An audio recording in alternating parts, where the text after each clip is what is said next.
auditeurs et téléspectateurs de la radio et télévision Tambara, vous pouvez désormais suivre votre chaîne de télévision préférée Tambara sur le satellite BadrSat 7, angle 26 degrés Est, fréquence 11010, polarisation verticale, symbole REC 27500.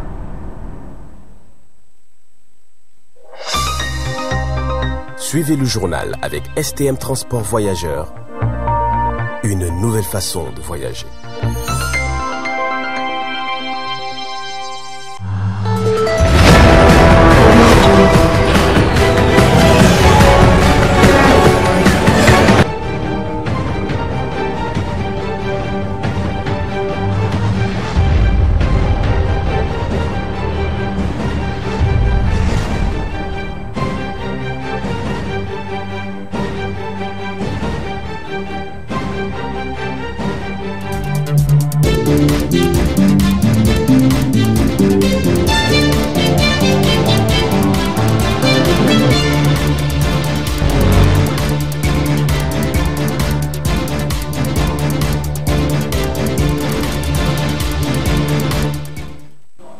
Mesdames et messieurs, bonsoir et bienvenue à cette grande édition d'information de 20h15 de ce vendredi 21 mars 2025 sur la télévision Tambara, le miroir de la femme que j'ai l'immense plaisir de vous présenter. Dans les rues de la capitale Niamey, il est fréquent de rencontrer des jeunes exercés de petits commerces. L'âge médian de ces derniers ne dépassant pas 14 ans sont contraints de chercher leur gagne-pain et n'ont aucune idée de ce que signifie un droit de l'enfant. Le point avec Al-Mustafa Salou. La Convention internationale des droits de l'enfant, adoptée en 1989, ratifiée par plus de 196 États à travers le monde, fédère ses signataires autour d'une même volonté de reconnaissance des droits fondamentaux et spécifiques aux enfants. En signant cette convention, la communauté internationale s'engage à reconnaître et faire respecter les droits fondamentaux des enfants par tous les moyens à leur pouvoir. Les droits de l'enfant prévoient aussi de satisfaire les besoins essentiels du bon développement de l'enfant, tels que l'accès à une alimentation appropriée, aux soins nécessaires, à l'éducation, etc., etc. Les droits de l'enfant prennent en considération le caractère vulnérable de l'enfant. Les États reconnaissent le droit de tout enfant à un niveau de vie suffisant pour permettre son développement physique, mental, spirituel, moral et social.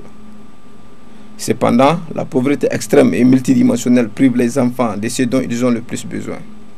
Au Niger et dans beaucoup de pays du monde, des efforts ont été réalisés dans le but de garantir l'accès à tous ces droits dont l'enfant est censé jouir. Mais ces efforts n'ont pas permis d'atteindre un niveau où l'enfant est totalement épanoui. La pauvreté extrême et la recherche de gains faciles de certains parents poussent beaucoup d'enfants à quitter leur village et s'adonner à la mendicité dans la ville. C'est le cas de cet enfant dont la pauvreté a été un frein vis-à-vis de ses droits les plus absolus. Contraint à mendier afin de survivre. Mon nom est Hassan, je ne connais pas mon âge, mais je viens du village de Farié. Je suis élève dans une école coranique. La mendicité me permet de manger et quand c'est beaucoup, j'amène le reste à la maison où je suis logé. Je ne mène aucune autre activité à part la mendicité. Mon rêve le plus cher est de devenir un maître dans une école coranique et avoir mes propres mendiants. Si les conditions sont réunies pour garantir une vie épanouie, ces jeunes seront sûrement dans des classes d'école à profiter de l'un de leurs droits qui est l'éducation.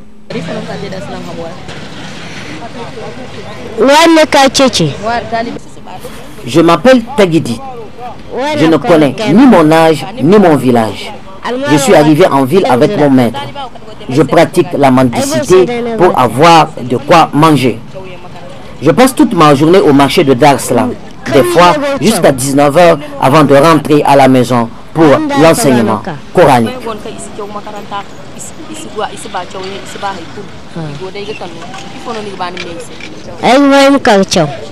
Il faut aussi signaler que les conséquences de la mendicité dans la société sont multiples et multiformes. Parmi ces conséquences, l'on peut citer entre autres le vagabondage, le vol, l'escroquerie, l'abus de confiance, la prostitution, etc., etc. Pour y remédier à cela, le gouvernement et les partenaires techniques et financiers du Niger doivent reconsidérer l'application de ces droits propres aux enfants afin de garantir un développement sûr et efficace. En dehors de l'école classique du système éducatif national, beaucoup de jeunes suivent parallèlement des formations dans plusieurs domaines tels que le domaine de l'informatique, un domaine qui sera certainement bénéfique pour ces apprenants.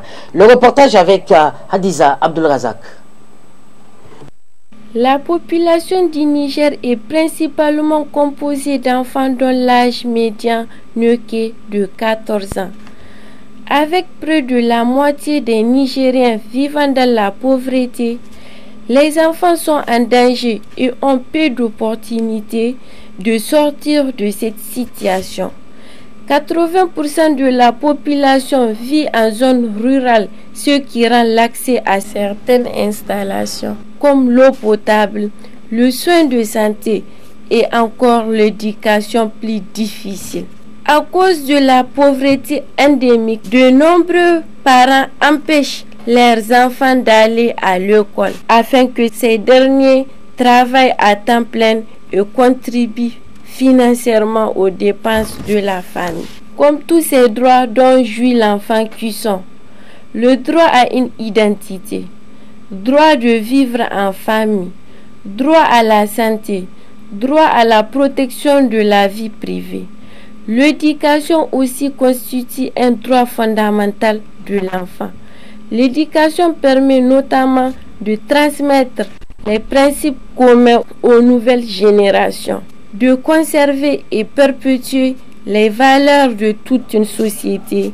Elle contribue aussi à l'épanouissement personnel en favorisant l'intégration sociale et professionnelle.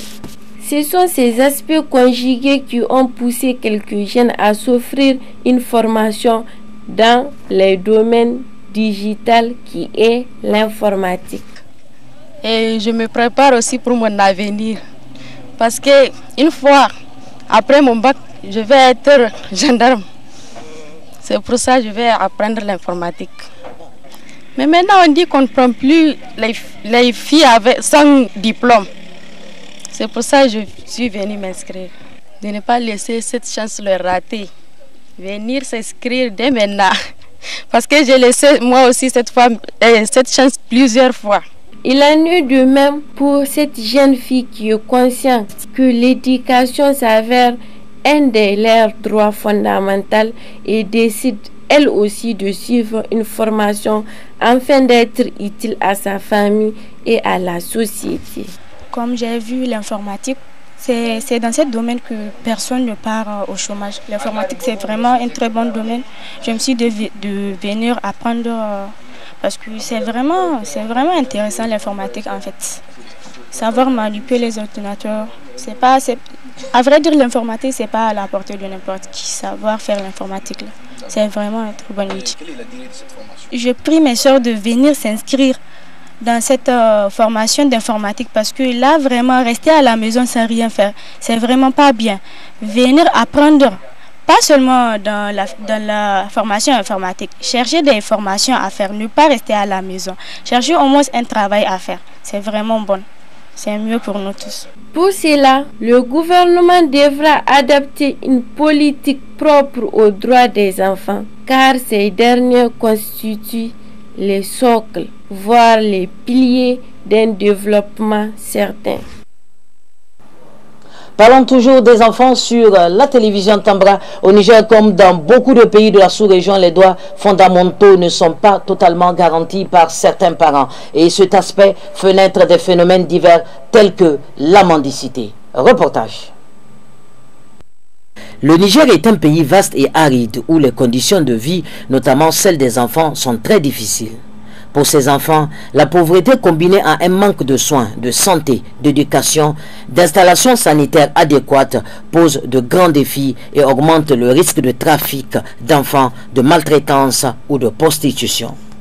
La Déclaration universelle des droits de l'homme est considérée comme la fondation de toute toutes les normes juridiques internationales portant sur les droits des enfants. Il existe plusieurs conventions et lois relatives aux droits de l'enfant à travers le monde. La Convention des Nations Unies relative aux droits de l'enfant précise les droits dont disposent les enfants qui leur permettent de réaliser leur potentiel libre de la faim, du besoin, de la négligence et des abus.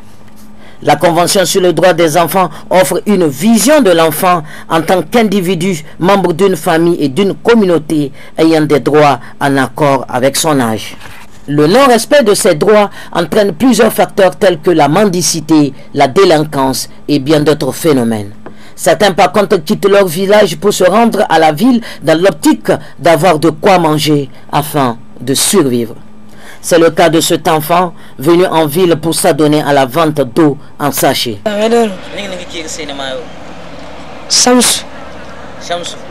Mon prénom est Shamsuddin. Je viens du village de Kokourou, un village situé dans la localité de Tera. Je suis revendeur d'eau fraîche en sachet de Piawata. En une seule journée, je peux vendre 3 grands sachets contenant chacun 20 Piawata, ce qui fait au total 60 petits sachets. Cela fait 4 mois que j'ai quitté mon village pour la ville pour exercer ce métier et essayer de gagner ma vie. J'ai 15 ans avec un salaire mensuel qui peut aller jusqu'à 15 000 francs CFA des fois. Et tomber sur des gens qui consomment de l'eau et refusent de payer est la seule difficulté que je rencontre.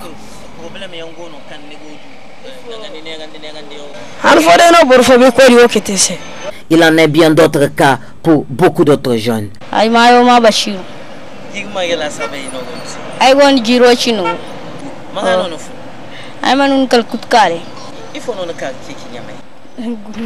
Je me nomme Bachirou, j'ai 15 ans. Je viens du village de Koutkale. En cette période de forte chaleur, je peux vendre jusqu'à 8 grands sachets de Piawata. L'argent que je gagne avec elle, je l'envoie à ma maman et des fois aussi cela me permet d'acheter de nouveaux vêtements. À mon avis, je pense que ce travail est mieux que voler. Je profite pour inviter les autres enfants à faire comme moi que de passer leur temps à consommer des produits ou s'adonner à des choses incorrectes.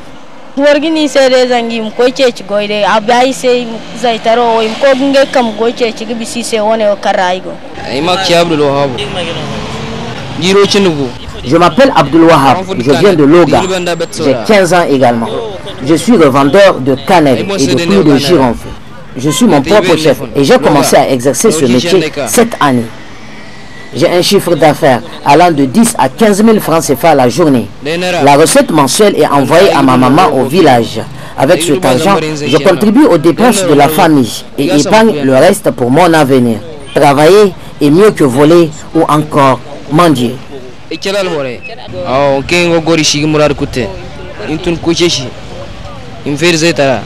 Pour ceux qui sont des droits fondamentaux de l'enfant, on peut citer entre autres le droit à un nom, une nationalité, une identité, le droit d'être soigné et protégé des maladies, le droit d'avoir une alimentation suffisante et équilibrée, le droit d'aller à l'école, d'être protégé de la violence, de la maltraitance, de toute forme d'abus et d'exploitation.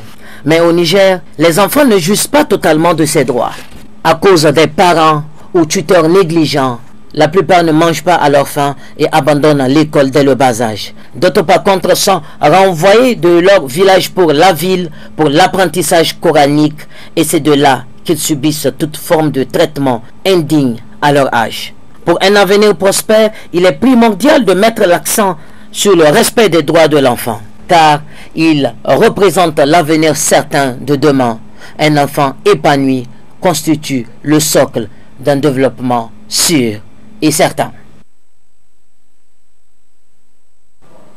Actualité AES au Burkina Faso, le président chef de l'État, le capitaine Ibrahim Traoré, a échangé avec les forces vives régionales où le président a donné des explications sur des réalisations et des projets à venir. Plus de précision avec la RTV.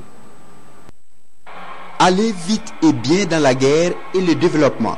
C'est l'ambition affichée par le chef de l'État, le capitaine Ibrahim Traoré, face aux forces vives de la région du plateau central. Mobilisé dans la salle polyvalente de Zignaré pour une rencontre d'échange direct, le capitaine Ibrahim Traoré d'entrée fait à l'Assemblée le point de la situation sécuritaire au Burkina, notamment les acquis et les nouvelles orientations dans la lutte. Nous continuerons à nous équiper, à nous renforcer, à récupérer nos territoires. À l'instant où je vous parle, plusieurs opérations sont en cours. Il y a des zones abandonnées depuis plusieurs années que nous avons reconquis. Nous sommes en phase de consolidation et nous poursuivons nos manœuvres jusqu'à nos frontières. Dans quelques jours, vous serez bien sûr au courant de tout ce qui a pu être récupéré et nous allons nous implanter dans ces zones pour toujours. Nous n'allons pas reculer, nous allons récupérer la totalité de notre territoire. Il y a peut-être des régions qui sont aujourd'hui, qui semblent ne pas voir certains actes, mais la guerre c'est de manière évolutive. Nous allons blanchir totalement des zones et arriver au fur et à mesure. Et resserrer l'étau sur ces gens, c'est comme je l'ai dit, ils n'ont que de choix, soit de comprendre le message, revenir à la patrie, ou bien ils vont disparaître. Dénonçant les manœuvres de l'impérialisme au Burkina et en Afrique, suite à certaines préoccupations soulevées par les représentants des différentes couches sociales, le président du Faso met à nu les intentions et stratégies de ce phénomène. Pour lui, l'impérialisme reste à combattre dans tous les secteurs de développement. J'espère que tout le monde est conscient que nous ne sommes plus dans une guerre de terrorisme, mais dans une guerre d'indépendance. Et il faut que chacun comprenne que c'est une logique pour les impérialistes de nous imposer cette guerre. Si nous arrivons à nous développer, à prospérer, ce qui veut dire que là-bas, ils ne pourront pas se développer. Ils vont devoir régresser. Si nous arrivons à transformer demain nos matières premières, ça veut dire que là-bas des usines vont fermer. Est-ce que vous comprenez la logique? Donc c'est normal qu'ils se battent pour mélanger notre société, pour nous maintenir dans cette guerre constante et qu'on ne puisse jamais réfléchir un jour se développer. La guerre se mène désormais sur tous les fronts, à savoir au plan de la communication et de l'information, en témoignent les récentes publications de certains médias à la solde de l'ennemi. Là encore, le président du Faso appelle à la vigilance. Pour ma part, si j'ai un regret dans ma vie, c'est d'avoir à un moment donné de ma vie donc passé des heures le matin, à midi, le soir, à écouter des radios comme RFI, France 24 ou je ne sais quoi. Et aujourd'hui, je pense que vous êtes bien conscients, ils sont très forts dans manipuler l'information, créer du faux tout autour. Et tenez-vous bien, ces mêmes médias, je le dis aujourd'hui haut et fort, surtout Jeune Afrique, nous ont courtisé autour de 2022-2023. Ils sont passés par plusieurs canaux pour nous aborder, pour nous faire payer et laver notre image, comme ils le disent. Nous avons refusé, ils ne peuvent pas le nier parce qu'on a les preuves chez nous. Ils ont envoyé des gens, c'est comme ça qu'ils fonctionnent. Et beaucoup de chefs d'État tombent dans leur piège, ils versent de l'argent chaque mois pour qu'on publie des articles pour laver leur image. Non, c'est dangereux. Au plan économique, la croissance présente une nette amélioration et dans une démarche vers l'autosuffisance, la mobilisation générale est encouragée par les autorités. Cette rencontre est mise à profit par le président du Faso de rappeler une fois de plus aux banques et autres établissements financiers leur engagement pour une souveraineté économique. Beaucoup de banques fonctionnent avec l'argent de l'État. On a demandé aux banquiers de rétrocéder une partie, donc c'est ce qu'on appelle les dépôts à terme, les DAT. Ce sont les sociétés d'État qui déposent leur argent dans les banques. On veut notre argent pour faire du travail. Les gens trouvent qu'ils ne peuvent pas donner l'argent parce que ça va affaiblir leur banque. Mais chaque année, les banques ont réalisé tant de milliards d'intérêts nets. L'autre jour à la télé, je regardais une banque qui fait aussi des milliards d'intérêts et se partage.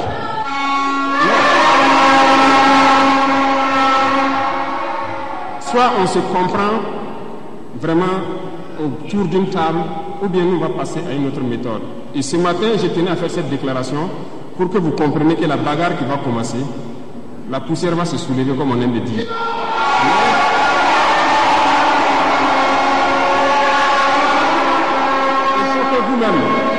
Il faut que vous-même vous fassiez attention, parce que ce sont les mêmes qui vont passer derrière pour intoxiquer, pour créer des mensonges et amener les gens à se détourner de l'essentiel. On a demandé juste un pourcentage. Ce n'est même pas tout l'argent qu'on veut retirer. C'est un pourcentage qu'on a demandé pour le faire. Et ça réfléchit beaucoup. Certaines banques ont répondu, mais la plupart des banques n'ont pas transféré l'argent jusqu'à aujourd'hui. On a donné fin mars, c'est fin mars. Si fin mars, les 25% ne sont pas là, on va passer à autre chose. Tenu en marge de l'inauguration de la cimenterie de Laongo, ce face-à-face entre le président du Faso et les forces vives de la région du plateau central aura duré plus d'1 heure. Des moments d'échange où les forces vives des 3 provinces réaffirment leur engagement et soutien au capitaine Ibrahim Traoré. De nouvelles nominations autour du président tchadien Mahamat Idriss Déby a nommé son petit frère Daoussa Idriss Déby ministre secrétaire particulier du président de la République. Plus de précisions avec la correspondante de TV5 Monde depuis N'Djamena, Nadia Ben. Discret, calme, posé ou encore efficace. C'est ainsi qu'est décrit Daoussa Idriss Déby par ceux qui le connaissent. Il faudrait désormais passer par lui pour accéder au chef de l'État. Daoussa Idriss Déby était jusque-là l'adjoint d'Ahmed Kogri au secrétariat particulier de la présidence. Ce dernier, en poste depuis février 2024, était arrivé en bout de course selon certains proches. Il est aussi critiqué pour sa proximité avec la France. Et en coulisses, Daoussa Idriss Déby prenait en charge de nombreux dossiers à sa place selon ces mêmes sources. Les deux frères, Mahamat et Daoussa, sont proches depuis l'enfance et selon des chercheurs tchadiens, à travers cette nomination, l'entourage du président se resserre dans un cercle familial et amical de confiance. 3 hommes forts entourent désormais le président, son ami Ismaël Souleyman Loni, directeur général de l'ANS, l'Agence nationale de sécurité de l'État, lui aussi élevé par décret au titre de ministre mercredi soir. Son frère cadet, Abdelkarim Idriss Déby, conseiller aux affaires africaines et internationales de la présidence de la République depuis novembre, et Daoussa Idriss Déby, donc au secrétariat du président. Déby père avait la réputation de ne jamais se déplacer sans ses fils. L'actuel président, lui, s'entoure de ses frères. Et enfin, après plusieurs semaines de violents combats, l'armée soudanaise a finalement repris le palais présidentiel qui était entre les mains des rebelles du FSR à Khartoum. TV5 Monde pour le reportage. À l'intérieur de l'édifice, téléphone en main, ces soldats de l'armée soudanaise paradent. Vendredi 21 mars, nous sommes à l'intérieur du palais présidentiel. Après plusieurs semaines de violents combats, ils viennent de reprendre le contrôle du palais présidentiel de Khartoum aux rebelles des FSR. Une victoire stratégique et hautement symbolique.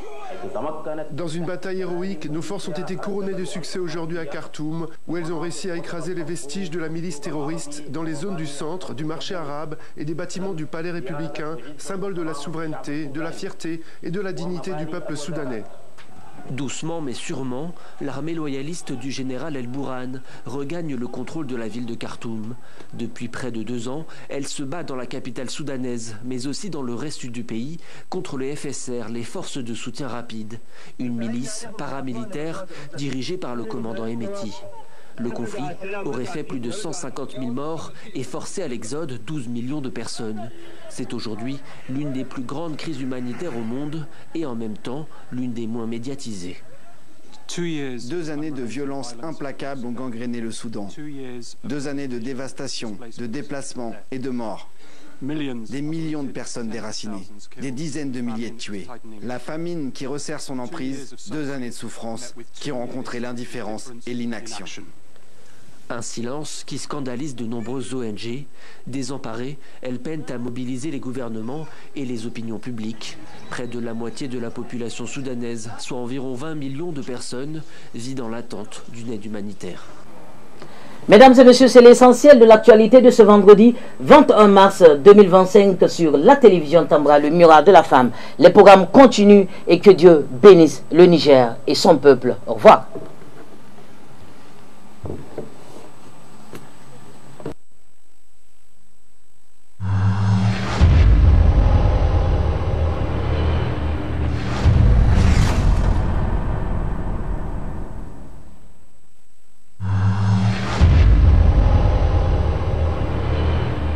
Chers auditeurs et téléspectateurs de la radio et télévision Tambara, vous pouvez désormais suivre votre chaîne de télévision préférée Tambara sur le satellite BadrSat 7, angle 26 degrés Est, fréquence 11010, polarisation verticale, symbole REC 27500.